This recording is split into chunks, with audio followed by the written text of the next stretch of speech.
Ți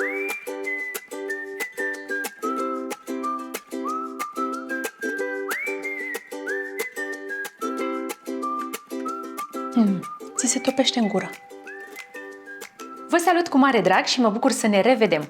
Eu sunt Abi și ca de fiecare dată vă invit la mine în bucătărie într-o nouă poveste culinară. Istoria acestei rețete este foarte frumoasă. După cum știți, soțul meu are intoleranță la gluten și pregătesc separat multe preparate fără gluten. Într-o ocazie, la o întâlnire cu prietenii, nepoata mea Carina pregătea brownie. Și ce s-a gândit ea? Să pregătească și pentru unchiul ei o variantă fără gluten. Treaba faină e că este la fel de gustos ca cel clasic. De atunci, ea este specialistul pe brownie, mai ales cel fără gluten. Așa că haideți să pornim la treabă să vedeți cât de ușor se face. Pentru această rețetă am folosit 3 ouă, 100 g zahăr tos, 100 g zahăr brun, 100 g ciocolată cu lapte, 100 g ciocolată neagră, 110 g unt, 75 g făină fără gluten, mixul C de la Char pentru patiserie, 20 g cacao, o lingură esență de vanilie și un praf de sare. Mai întâi topim ciocolata și untul la microunde. Peste unt adăugăm ciocolata, din care eu opresc cam câte o lingură ca să pun deasupra. Ciocolata neagră și ciocolata cu lapte.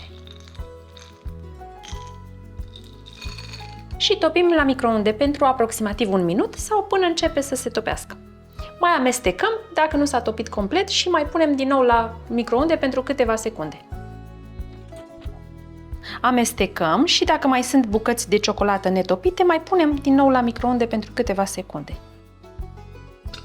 Mai punem la microunde pentru 20 de secunde.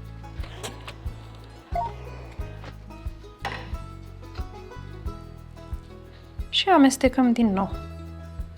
Gata, s-a topit complet. Și lăsăm deoparte. Încingem cuptorul la 180 de grade Celsius la programul cu ventilație.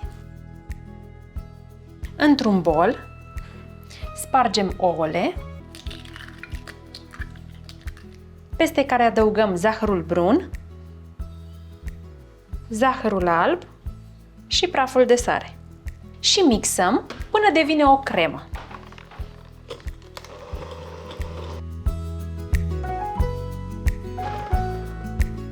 Am obținut o compoziție deschisă la culoare și foarte, foarte groasă, așa ca o smântână.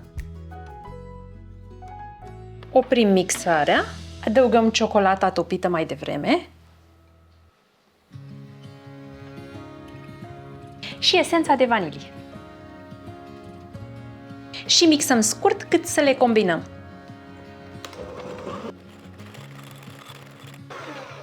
Am încheiat cu mixatul, iar acum adăugăm făina fără gluten și cacao, pe care le trecem prin sită. Și amestecăm cu o spatulă până se înglobează perfect amestecul uscat de făină și cacao.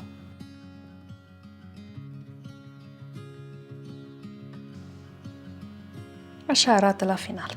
Am o tavă cu dimensiunile de 28 de cm pe 19 în care am pus la bază hârtie de copt și pe laterale la fel. După ce am uns cu puțin unt ca să se lipească hârtia. Și punem compoziția în tavă. Iar deasupra punem ciocolata oprită mai devreme. Dacă nu aveți așa picături de ciocolată cum am eu, este foarte ok și ciocolata la tabletă, însă vă recomand să folosiți o ciocolată de bună calitate, ca să vă iasă un produs fain la final, pe care o tăiați în bucăți mai măricele, mai micuțe, cum vă place vouă. Și punem la copt pentru aproximativ 20 de minute. Gata! Mamă! Vai, cât de fain arată și cât de bine miroase! Lăsăm la răcit câteva minute în tavă, după care desfacem și lăsăm la răcit complet înainte de a tăia și servi. A venit partea mult așteptată în care degustăm și vă spun ce se află aici. Yummy, cât de cremoasă poate să fie! Mie îmi place să o tai în bucățele mici ca să mănânci dintr-o înghițitură. De obicei nu prea apucă să se răcească, pentru că se mănâncă instant. Yummy! Este perfectă. La exterior are o textură crocantă, iar în interior este moale și umedă. Așa cum trebuie să fie. Ia să vedem dacă se vede asta de aici, cum este în interior.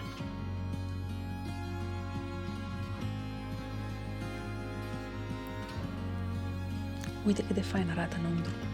În interior este umedă, așa cum se poate vedea, și la exterior, așa cum v-am zis, este crocantă.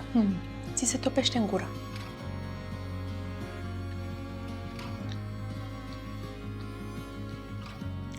Ia, mic, cât e de bună. Hai să-i dăm și cameramanului o porțiuță mică, că de fapt pentru el am făcut-o.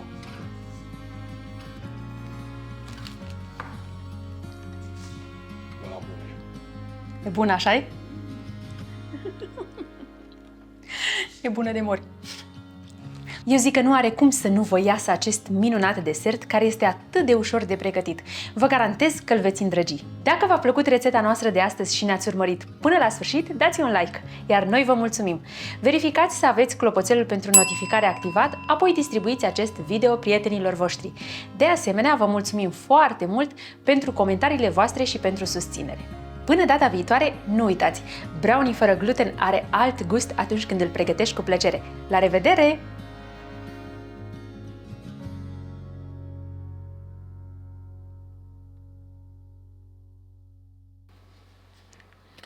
Opa!